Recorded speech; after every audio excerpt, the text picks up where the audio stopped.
Good morning, everybody. I'm Mike. I'm a sexaholic. And I will be one of your leaders. Lawrence and I were leading. We are your panelists for this session. And I know each of us will share for a few minutes on the topic of the topic is Newcomers, the sobriety definition. It's not just for newcomers, though. It's for anybody that wants to experience their strength and hope, and we're going to share our strength and hope with our experience with the sobriety definition. We will then open the meeting for sharing or questions again. We ask that those who choose to share step up to the microphone so that those who listen to this meeting can follow the discussion. In the spirit of the fifth tradition to carry the message, this session will be recorded. The recorder will not be turned off during the session. If you do not wish to be recorded, you may participate by listening or attend another session. We ask that those who choose to share step up to the microphone so that those who listen to the recording can follow the discussion. Please do not tamper with the microphone or recording equipment. Will you please join me now with a moment of silence and the Serenity Prayer.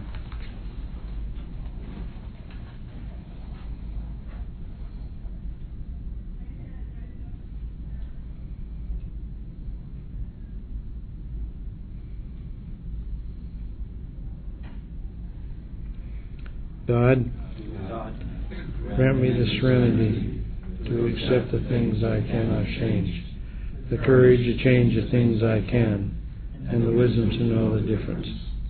I will, not mine, be done.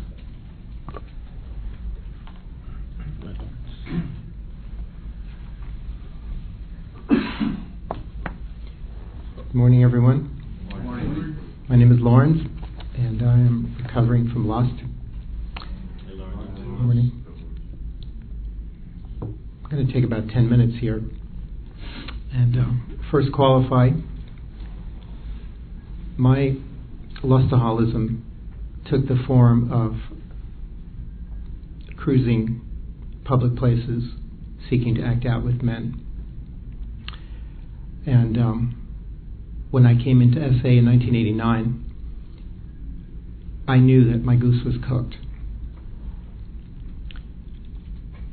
What I didn't know was just about anything else. And I came in, and what I heard was I needed to stop having sex with self. I wasn't married, so the part about not having sex with anyone other than my married spouse was pretty clear, and no sex with myself, so that basically meant no sex. There was this thing that I also heard, which was about and progressive victory over lust, but I sort of figured, well, that's when I progress. So we'll get to that eventually. The problem was that I paid a lot of attention to that rule about no sex with self. And I didn't have sex with self. I stopped masturbation. I stopped going to doing the things I was doing at the places I was doing them with the people I was doing them with. But I never progressed into that whole idea about lust. I stayed sexually sober the way that the program I thought defined it, the way I was hearing it being defined in the rooms, and I kept getting rewards in the program. I could share in the first part of the meeting after 30 days. I could take a service position after 90 days. If you shared on the topic, people started asking you to be their sponsor. And I was getting all these kudos, so my ego was being built up. Even though I didn't notice, it was sort of creeping back up again. Came to international conventions. My first convention was Nashville, 1990. And I just was so excited to be in this fellowship. And life was getting a lot better. There's no doubt about it. The problem is that, as it says here in the sobriety definition at the back of the white book, we also need to progress in lust recovery. I didn't get that. And what makes SA unique from any of the other S fellowships is that we recognize the problem not to be sexual behavior in and of itself. but rather the problem of lust. And this meeting today is for newcomers, and I don't know how many of you are newcomers. If you are a newcomer within the last 3 to 6 months or even shorter, could you raise your hand just to get a sense? Okay, well, a number of you are.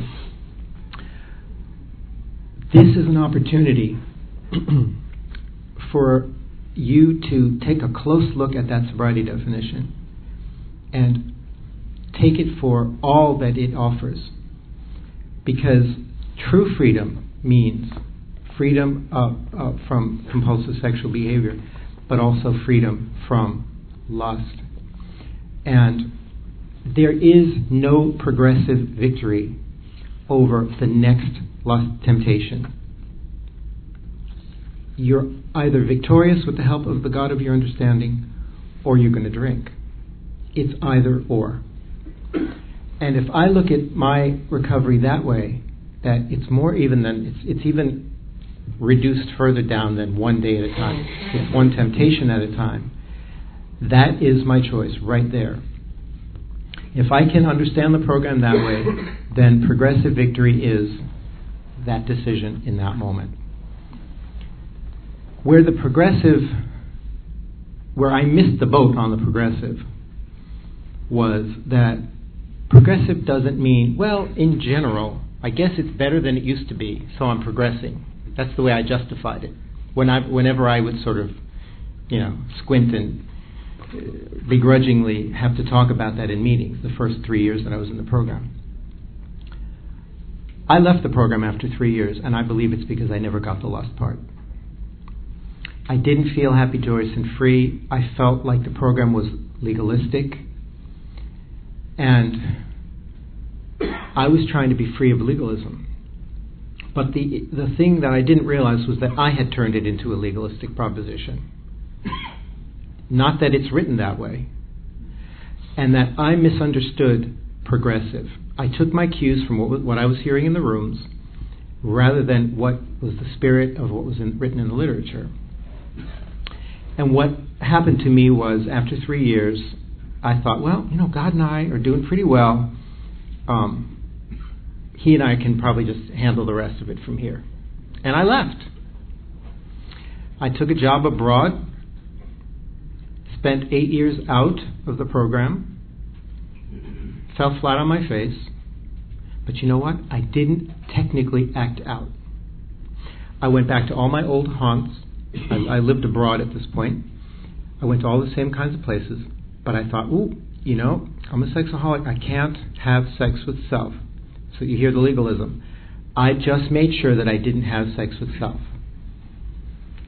And I thought, I'm still sober. Doggone it, God and I can do this on our own.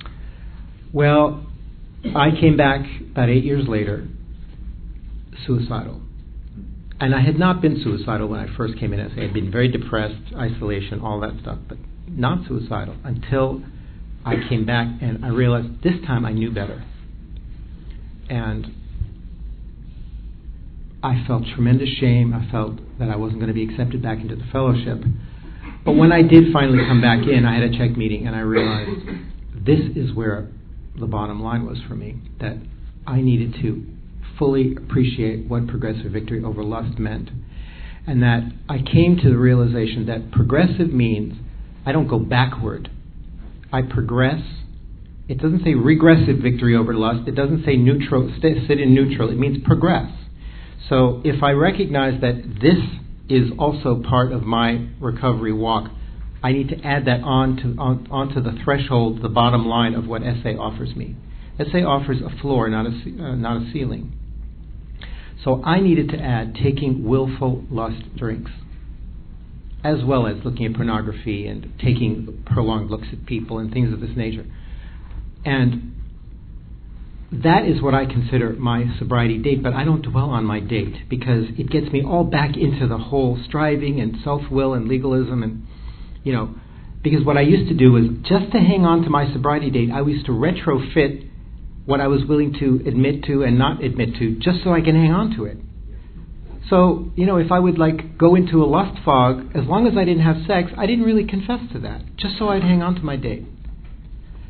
And that was the sickest part part of it all. There was the ego just roaring back. So today for me, if I take a willful lust drink, I don't consider myself sober. That to me is progressive. And that is what this program offers me. And I really believe that God graced me with coming into this program and not any other program because of my problems with lust. Because long before I did the things that I did, I fantasized about them, I plotted them, I canceled everything else in my life just to do them.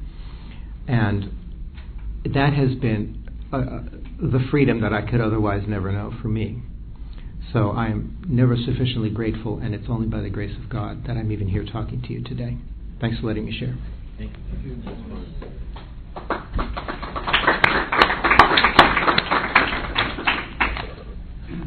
Thanks, Lawrence. Mike is sexaholic, and I'm grateful for the sobriety that God has granted me one day at a time for almost 9.5 years. I've been one of the very fortunate ones from my first day into SA. I have been sexually sober, but not lust free. And in the sobriety definition and also in the SA purpose, it states the only requirement for membership is a desire to stop lusting and become sexually sober. And I thought about this several times: is why doesn't it say the only requirement for membership is a desire to stay sexually sober and try to stay lust free? And through first of all, I want to welcome you newcomers here for having the courage to come to this convention, whether this is your first meeting or not, or second meeting or third meeting. It's a pleasure to have you here, because without you I wouldn't be here. Because I know this program works. It's worked for me. I've seen changes in me and other people, and made wonderful friendships, lasting friendships that are internal, not external, of knowing that they are. It's a very intimate relationship I have with people. And when I first came in before I came in the program, I was a great fantasizer, and I fantasized for years and years from the time I was a teenager. Finally, the fantasies took over, and I acted out my fantasies with men, women, and especially with myself for several years, off and on for many, many years. And then God intervened and got me caught. And when I shared with my wife what had happened, it was wonderful that I was able to share it with her, as fearful as I was and still am sometimes to share things with her. I wrote her a note and gave it to her at 11 o'clock at night with my grandson sitting by her side. So I had two things going for me. Number one, she was tired. Number two, my grandson was there to protect me. And she turned and says, she gave me that look like, well, I won't say it here because we don't like to say things like that in here. But I thought the worst was going to happen, and the words came out of her mouth. He says, I want to help you. Let me know what I can do. And I said, oh, that's great, because tomorrow I'm meeting with my therapist and I can't go unless you come with me. And I'd been meeting with him for 2 or 3 months at the time. And one of the things I found in this program with the sobriety definition is it works for me. With my therapist, he told me I needed to go to S programs, so I went to different S programs. And I found loopholes being able to act out with myself by defining my definition that I would only do it a certain amount of times, or was with just my wife, whether it was lust free or not. And then something happened. I went to an SA meeting and met a man there that was a priest. Had been in the program about 8 years at the time, 7, 8 years. Just a wonderful guy. And I asked him about these other programs, and he says, "Nah, they don't work. They don't work." But it worked for me because I found a fellowship, meeting with other people that are trying to stay sober. But for SA with me and this guy Frank, this priest, he taught me how to accept the definition that it was for our fellowship, and that I needed to be happy, joyous, and free, and the only way I could do it was by working the program. And then I met my therapist. He taught me you need a sponsor to work through the program. And I go to meetings, and I felt going to a lot of meetings was very good for me. And one of the things I noticed, I was going to a meeting once or twice a week, and the very next day I was really in a good mood. Unfortunately for me, my wife made that comment. She says, "Man, you really feel better today." And if I missed a meeting for a week, she says, "Man, you need to go to a meeting." and I noticed how I felt by other people recognizing it and sharing with me how it was. But my therapist, who was in AA, I shared with him our definition. And he thought back and he said, "Does it work for you?" And I says, "Yes." And he says, "Work the 12 steps. Go to meetings and work the steps." And one of the things I found in this program is I need to accept the program as it is and have it work within me. I can debate a lot of things about this fellowship. I don't like some things about the fellowship, but I like the process of the 12 steps. And the things I don't like are personality things for me, or things that I would like to see change. I'd like to see more spirit, I'd like to see this, I'd like to see that. But overall, this program for me works because the steps, step 1, 2, and 3, are the foundation of my life. And one of the things that I've been involved, this is something that when you've been in the program for several years, or you have a lot of serenity within yourself, is to do a top plate meeting. I'm involved in one of them where we cannot, what would you say, share stuff that's, I have a little problem with lust, I have this fantasy. We get it out and bring it right to the table and discuss it.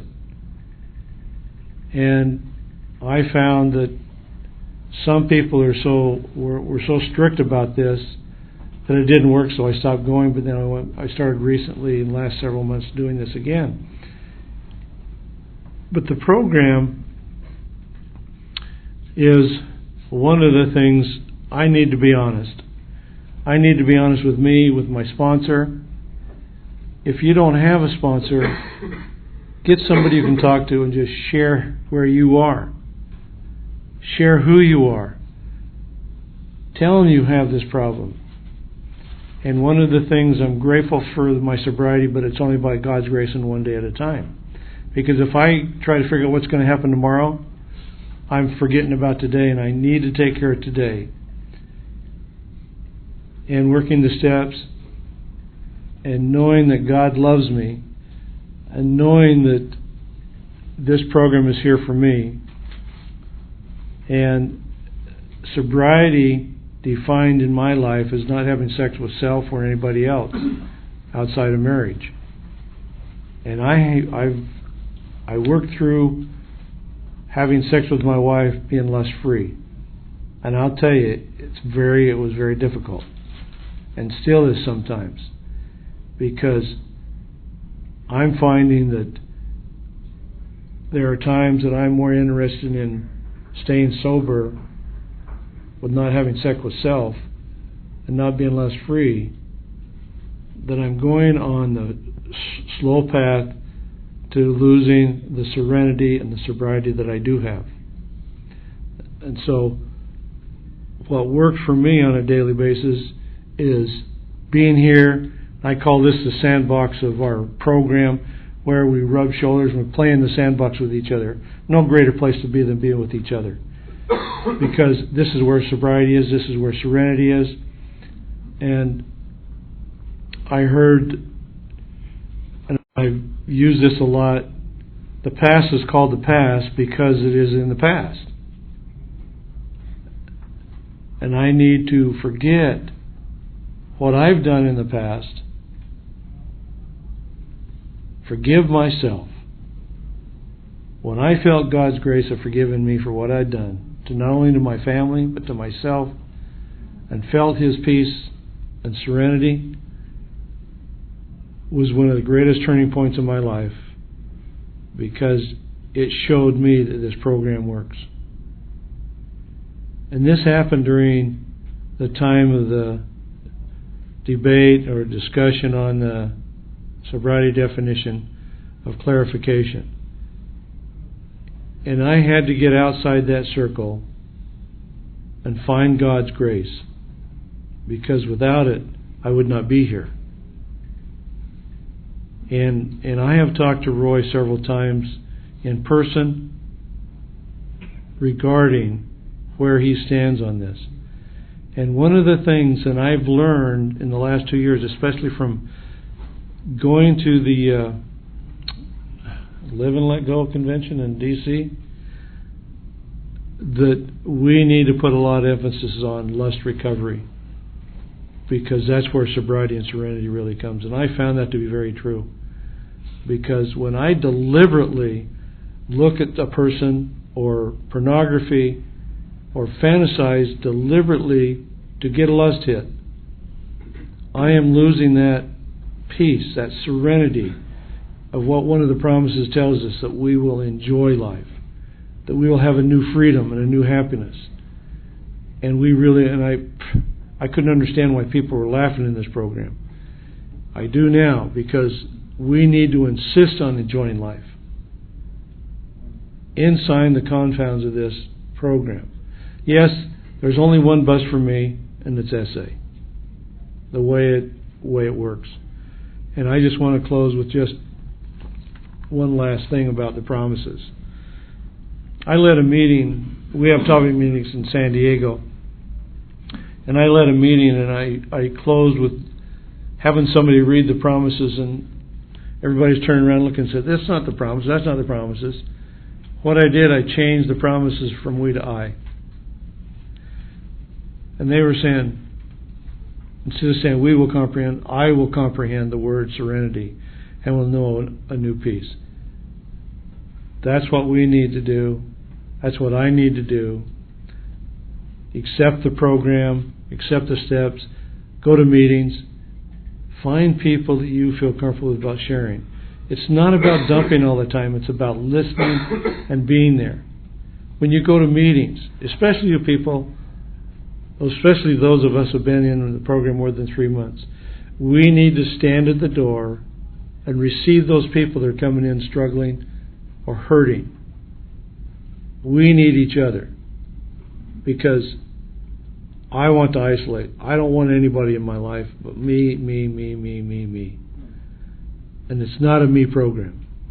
The result is such a wonderful feeling to know that God's grace is here, know that He's forgiven me. But guess what? I can't rest on those laurels that happened yesterday or 6 months ago or a year ago. I need to take today, move my feet forward, accept where I'm at, and accept the fact that this is a spiritual program. And if I work it as a way of life, it will, and it has done for me, is taken away the obsession to lust on a daily basis. Because we don't need a drink to drink. We just need our own mind and our eyes.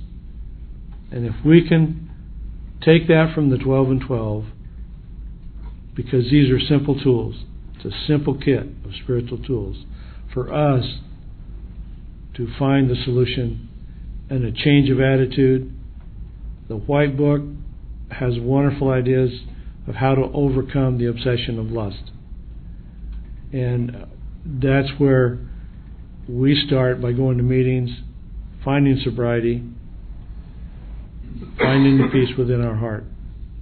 And actually, I'm really grateful you're here, because you helped me become sexually and lust-free, because you have the willingness to be here and to carry the message.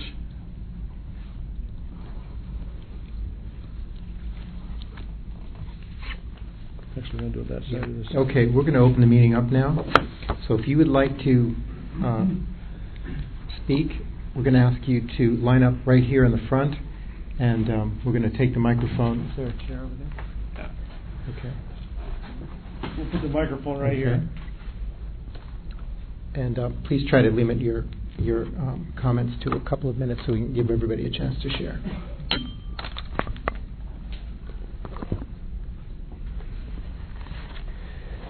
Good morning, my name's Paul. I'm a recovering sexaholic. Paul. I was in one of the other S fellowships for 3 years, and there were 3 of us left that fellowship to start SA in our city, and all 3 of us were from a same-sex background, and I needed the SA approach that ruled out all same-sex behaviour.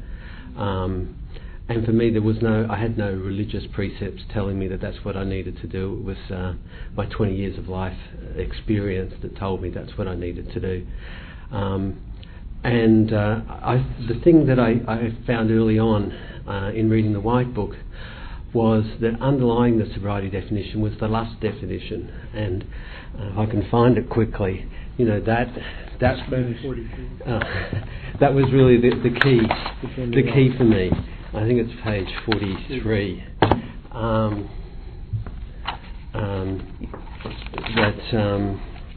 Because where is it?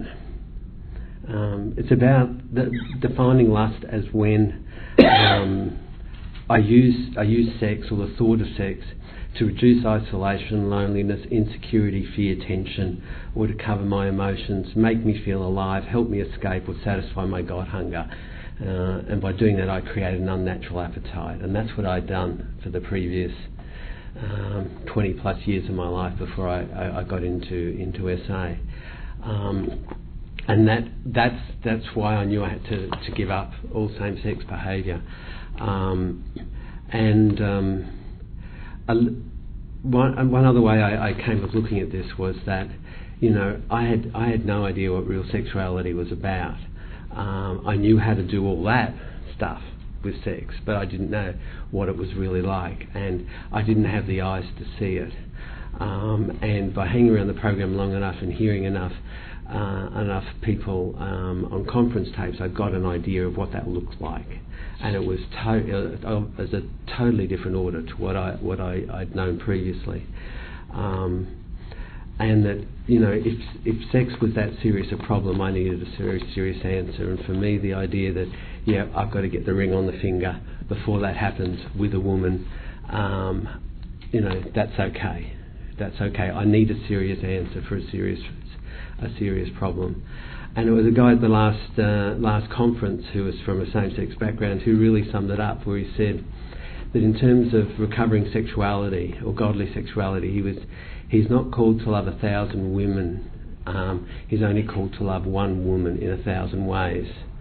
And I've seen that in this program. I've seen men from not from a same-sex background who suddenly find that the woman they marry is someone who was completely off the radar previously. So I don't need to even think about that issue. Okay, being married to a woman is off the radar for me at the moment. That's fine. That probably means I'm in a really good place. And just quickly, 3 quick experiences on Newcomers. One had a glazed look as I was telling him about the sobriety definition. A couple of weeks later, he was angry when it was re-explained to him, and he worked through that. Because he came to see how deep his problem really was. Another guy walked in and had an AIDS Walk T-shirt, and at the newcomer meeting, and I thought, okay, I think I know what we're dealing with here. And I again just shared from my own experience and saying, this is what I need. And I very politely explained the alternative, the way the other programs, and hopefully he got a message of love and tolerance from me, not of judgment. And the third one was someone who was, in a long-term relation. A guy was in a long-term relationship with a woman, sexually active, and I said, and he'd been to another S fellowship and wasn't getting sober, and I said, just describe yourself as sober today until that issue is resolved. Now, within 18 months he was sober, and then suddenly he'd gotten married. I didn't need to sort of ram the sobriety definition down his throat, but then he wasn't challenging it in a meeting. He was only ever describing himself as sober today, and he eventually got it. He got what this was about, that it goes to that deeper meaning of the lust-free. What are all those things that are part of my lust that I'm covering up? Thanks. Thank you.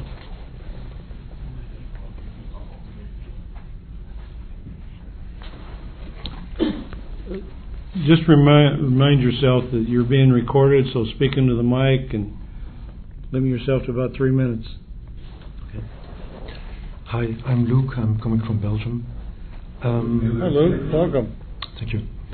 I was already in another S fellowship for about 10 years, and then 5 months ago I got to know about SA by another fellow from Belgium who went to the previous convention in Akron, and he told me after a relapse that I had, he told me about the concept of lust, and it rang, because I feel like I was looking for a sniper, if that's the right English word, a guy who wants to shoot you. But I was looking in the wrong place. I was looking at my sexual acting out.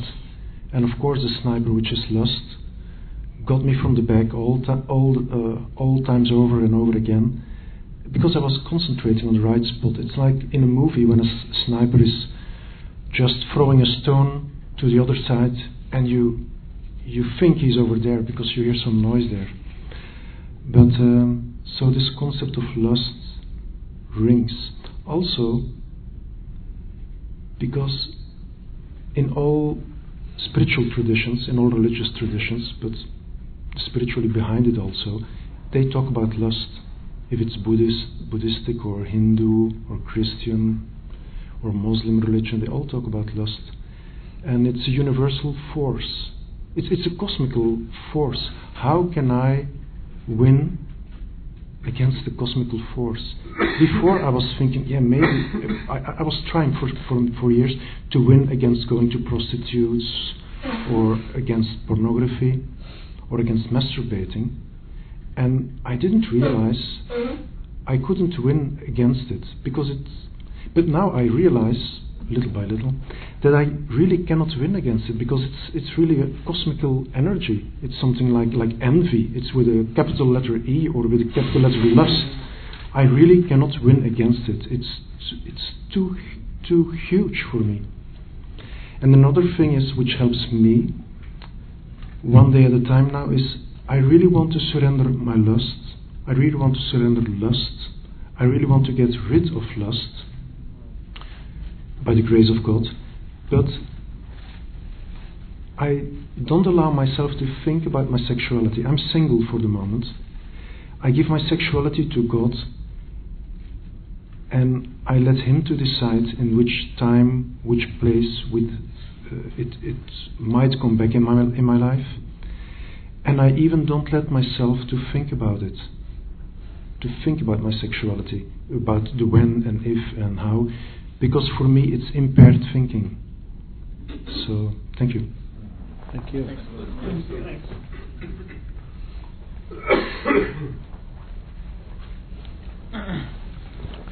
I'm Brent. I'm a sexaholic.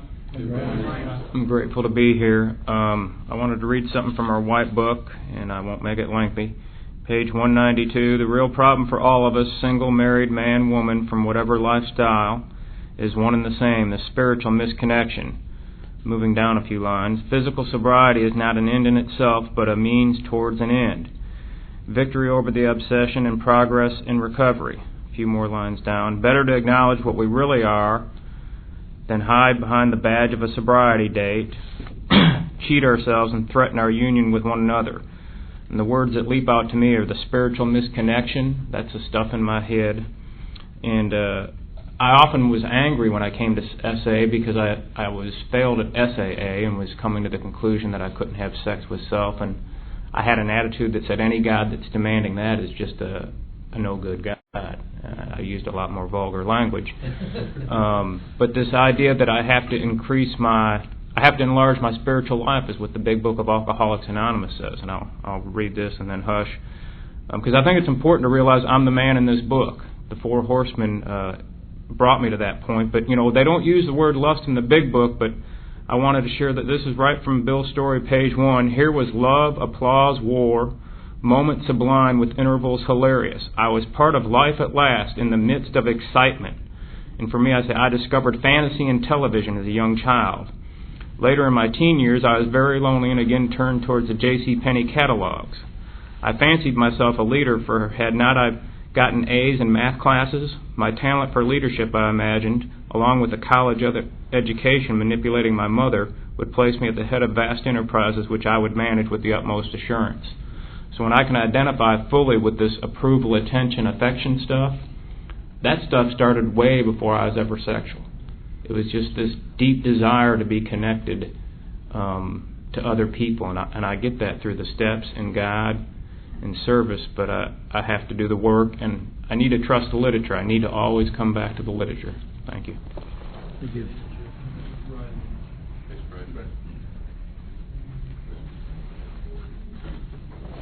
I'm David. I'm a sexaholic. I tried a lot of different sobriety definitions for myself. The first one was to not cheat on my girlfriends, and that one I got in trouble with everything else I did. And the next one that was pretty fun was to only look at decent pornography, like no longer the bad stuff, And for some reason, I kept on going back. I couldn't do that for some reason. And then I got it. I need to stop using pornography altogether. And that didn't work. Because every time I would masturbate, I would just be like, screw it. What's the point? And then I would go and be back at my bottom. And finally, after a really horrible slip, on my sobriety date, which is June 16th, 2006, I really got it. Okay? For me, I'm not addicted to pornography. I'm not addicted to sex. What I'm addicted to is lust. That's the core of my addiction. So like the alcoholic is not addicted to beer or is not addicted to whiskey. The alcoholic is addicted to the core ingredient inside those things, which is alcohol. And for me, that core ingredient is lust.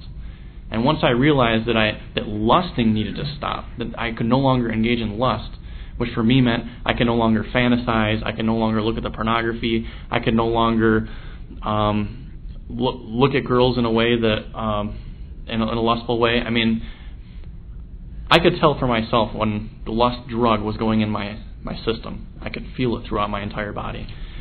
And once I was able to realize that was what my problem was, that's when I was able to get sobriety and all that other stuff. That's when I could stop all those compulsive behaviors and all that stuff, is when I realized what I was addicted to. Before that, I didn't really know. That's all I got. Thank you.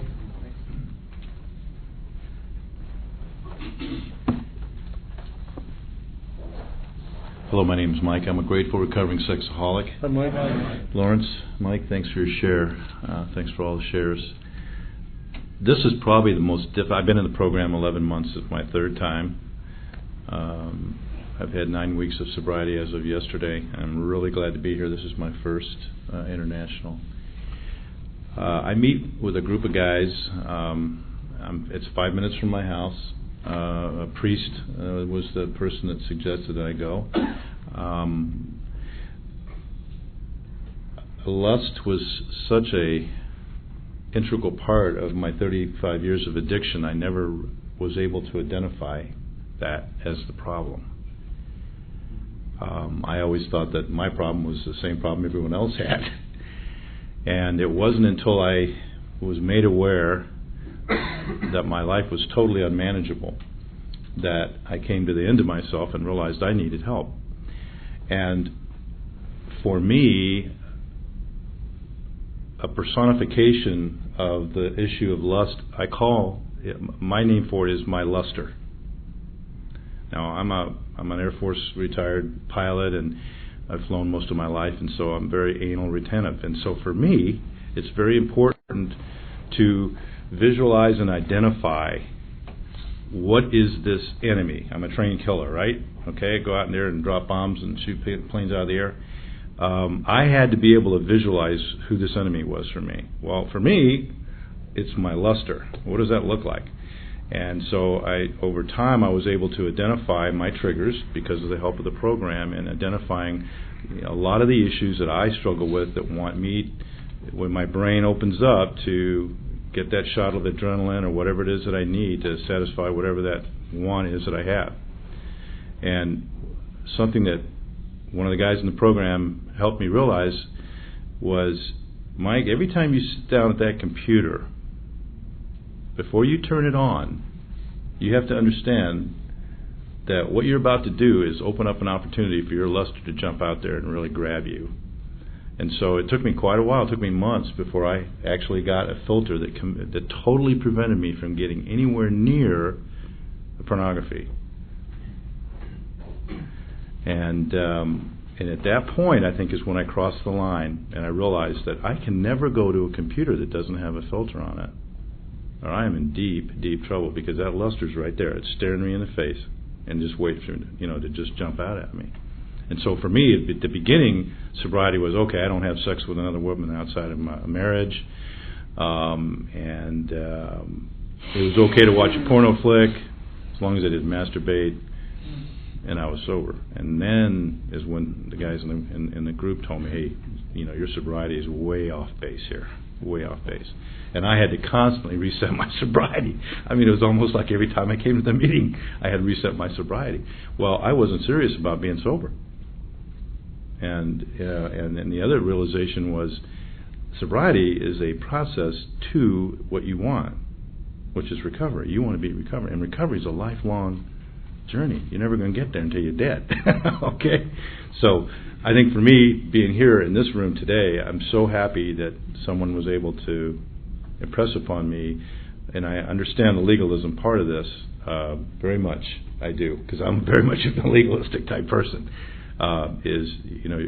You've got to understand what this luster looks like and when it hits you, and that's when your brain kicks in. You start working the steps. And anyway, thanks for letting me share. Thanks.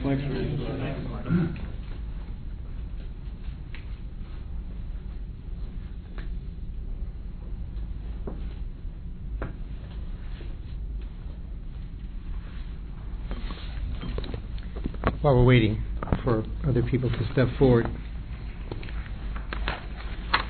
there was a letter that Roy wrote to one of the fellowships that had asked him to speak.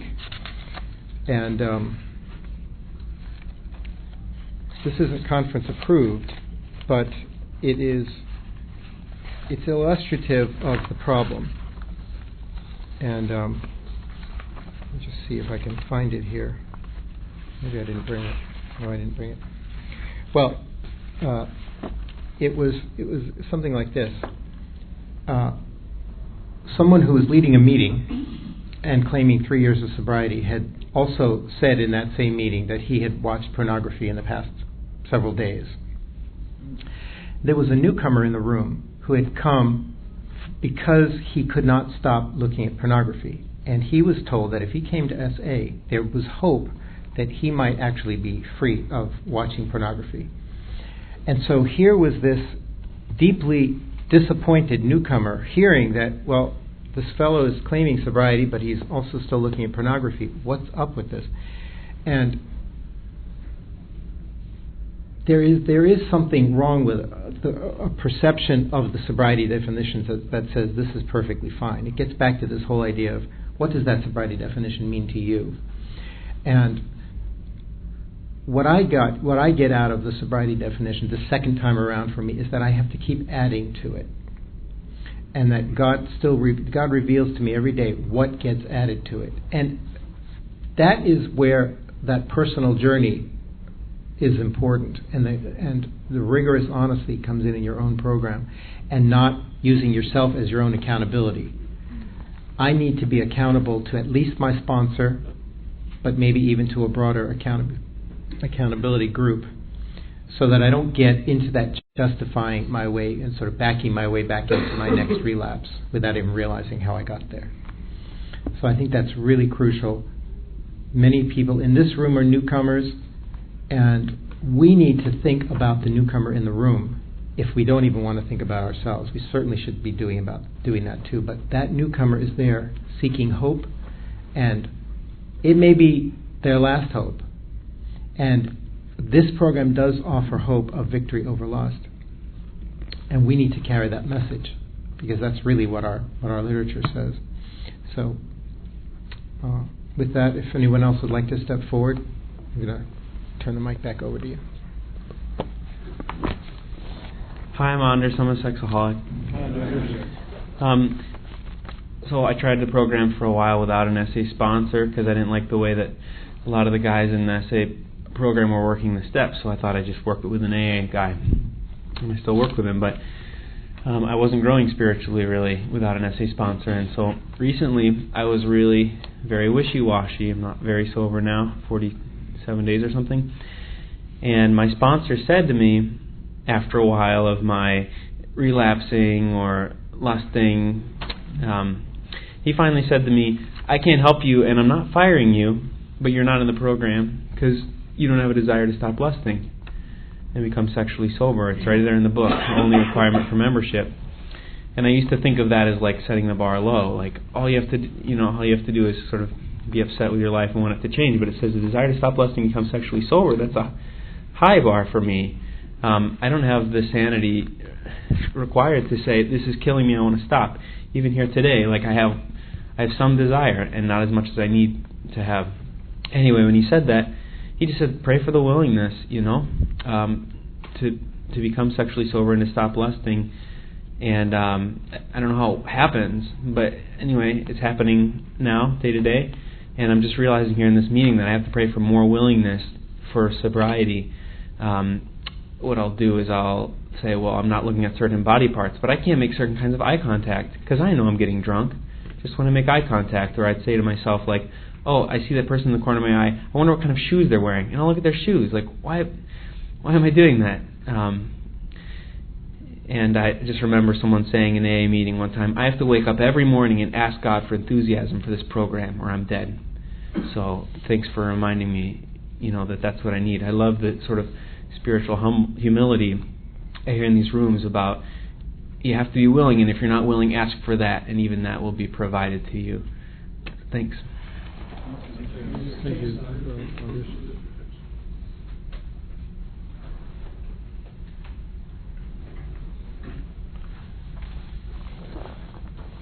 Hi everyone, I'm Terry. I'm a recovering sexaholic. Hey, Terry. Where I come from, we're a small fellowship, and there wasn't really anybody in our true groups that had 30 days sobriety, and there wasn't focus. The whole lust thing just was. It wasn't in a consciousness of the group, and there wasn't unity within our group over SA sobriety, the definition of what that was. So we weren't around a common purpose, really. We were just people who came together and talked about their sexual problems, and that was about it. And people were not getting better.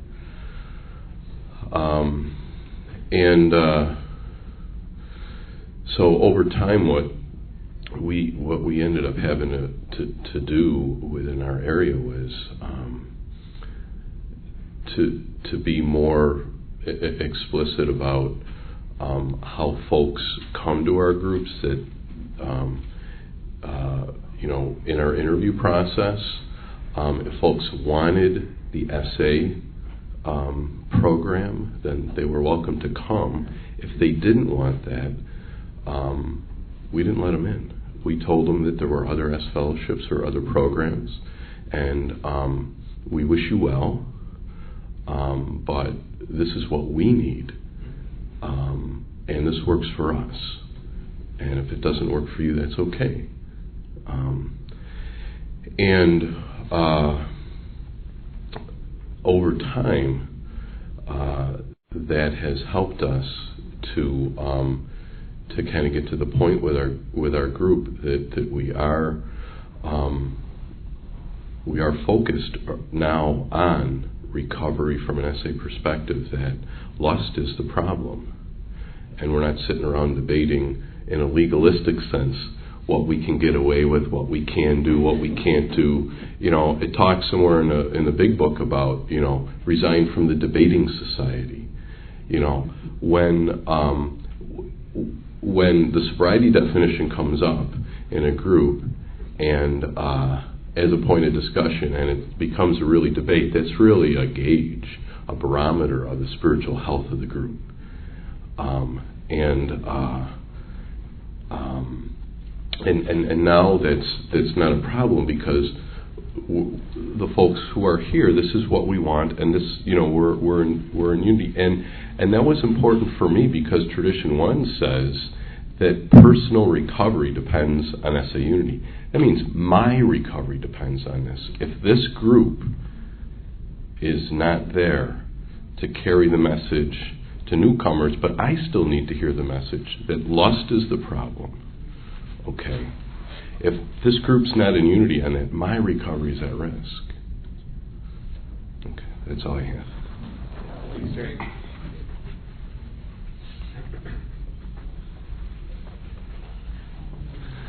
Hi, I'm Brian. I'm a sex addict. Hey, Brian. I'd just like to put some ideas out for consideration. I think that it's right what people are correct in saying that the root is lust, and I think that if we look at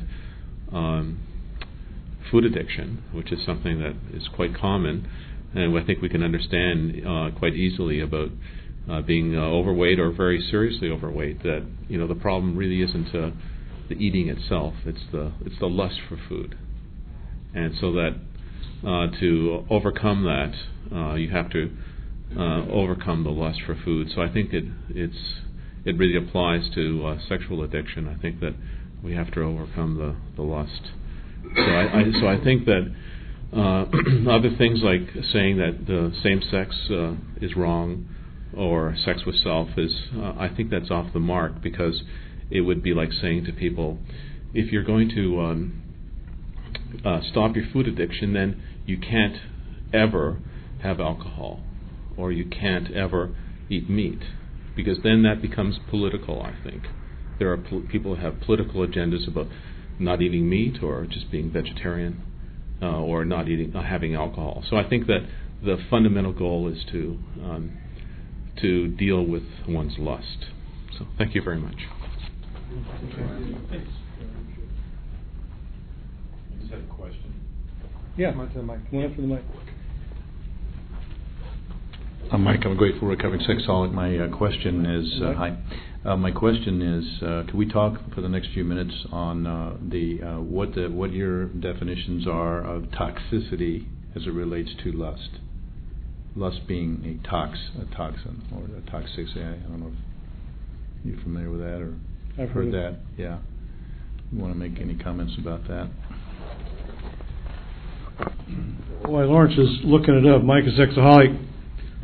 Toxicity begins with that first look. And the more I look, the more level of uneasiness comes within my body. And one of the things that I found in my own recovery, I'm going to talk about myself only, is it wasn't until I'd been in the program about a year and a half that I did the fourth step that I realized my problem was lust. That it was me deliberately wanting to look at a woman to lust after, or to act out with that person. And working with my sponsor, he shared with me, you need to worry about your sobriety.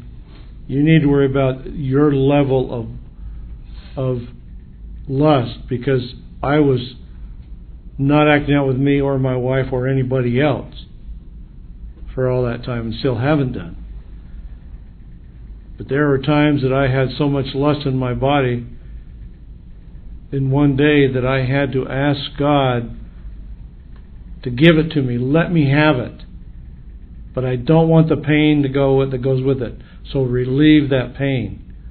And when I do that, that toxicity, that anger, that resentment, disappointment, or the legalistic part of our program discussing what the definition is and debating about it, I found acceptance is the answer to all my problems.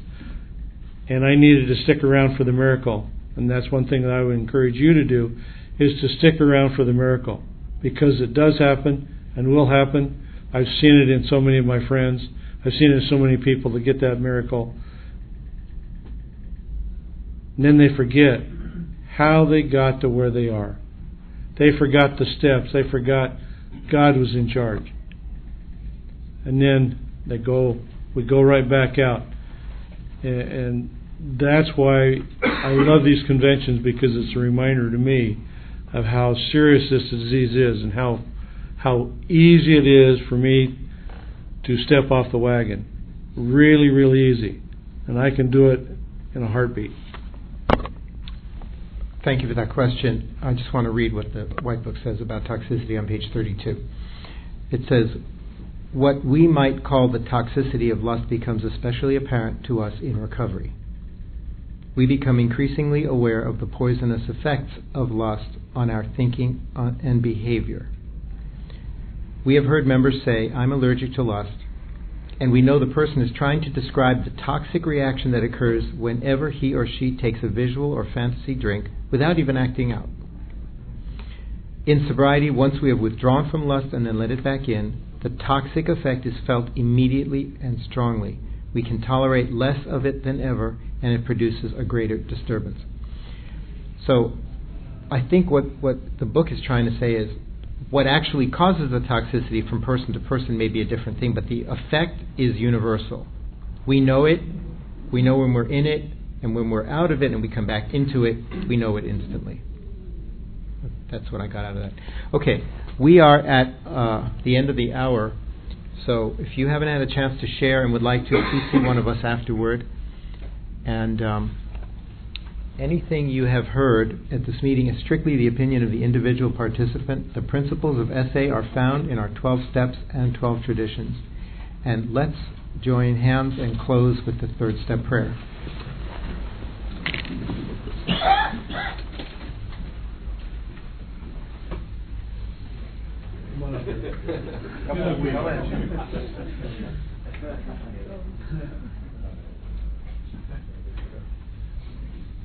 God, I offer myself to Thee, to fill with me and do with me as Thou wilt.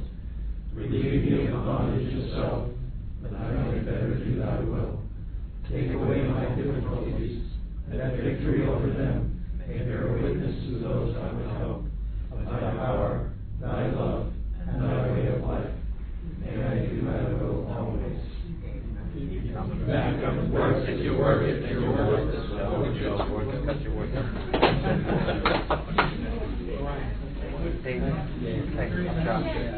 I'm from Gainesville, Florida. National championship. Oh, okay. Good work. But anyway, thank you.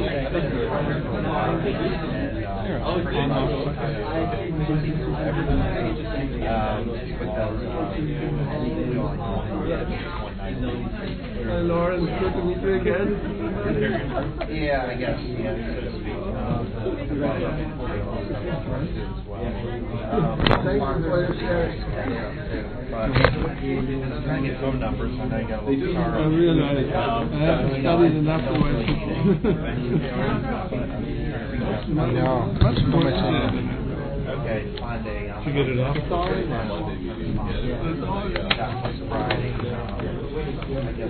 Okay, Hans. Great job, Mike. Thank you, guys. So, where I'm at, you